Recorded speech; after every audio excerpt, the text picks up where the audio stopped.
can't afford it. Look, at some point, I realized we had spent more in Ukraine than we spend on all our roads and bridges in the United States. And I tweeted that. And Newsweek did a fact check on me. And what they found out is it was true. And, when you get the fact checkers to admit that a conservative, when they give them a mostly true rating, it's a metaphysical certainty. And since then, we've spent twice as much in Ukraine as we do on all of our roads and bridges federally in the United States. That is money that could have gone to double our infrastructure. Yet we're blowing up infrastructure that we're going to end up, I hate this, but they're going to tell us that we have to rebuild it when this is all over with. The scale of this insanity is hard to digest. And I think whatever empire comes after ours will spend time studying it, what not to do. But you got to wonder, why is the leadership of your party, the Republican Party, in favor of this? Why the new speaker, who seems like a nice guy, but also like a child? Why would his first act as speaker be to endorse this? I'm confused. Well, I hope he doesn't. But, Biden's budget director, the head of the OMB, sent a letter yesterday to Speaker Mike Johnson, imploring him to spend more money in Ukraine. And what they said is they want to revitalize our defense industrial base. That's the new acronym, DIB, for the MIC, the Military Industrial Complex. And they sent a list of states that would get money when we spend, money on deadly munitions, because they have to be manufactured in Alabama or Ohio or Texas.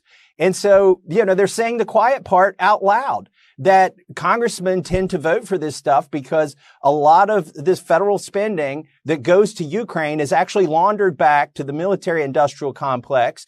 And in some ways, not very efficiently, but in some ways, it enriches people in their districts and the stockholders, some of whom are congressmen. That's also grotesque, but it's also straightforward. People are getting rich, so let's do it. Okay, that's an argument. It's an immoral argument, but it is one.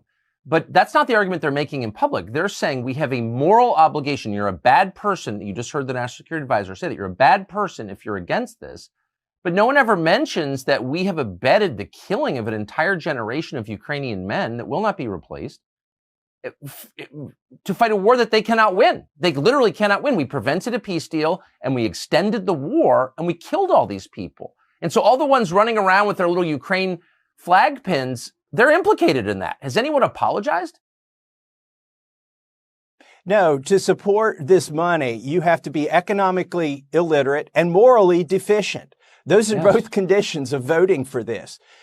Because to say that we're going to grind down Russia, that we're going to deplete their own soldiers by expending the lives of Ukrainians, knowing that in the end, we're going to leave them holding the bag, that in the end, they can never prevail. They're not going to take back Crimea, even though we say that's one of the goals, when we can get them to state goals, which usually they won't. So it's morally reprehensible to say that you should fund this. And by the way, he says I'm a friend of Putin because I won't vote for this money. Well, I would say that I'm a friend of Americans and I'm putting America first. But he's part of, I would say, Putin's reelection campaign, because Putin is a Cold War relic that was elected in response to our Cold War relic, which is NATO. By expanding NATO, the neocons and the liberals, every time they push NATO closer to Russia, they help people like Putin get elected.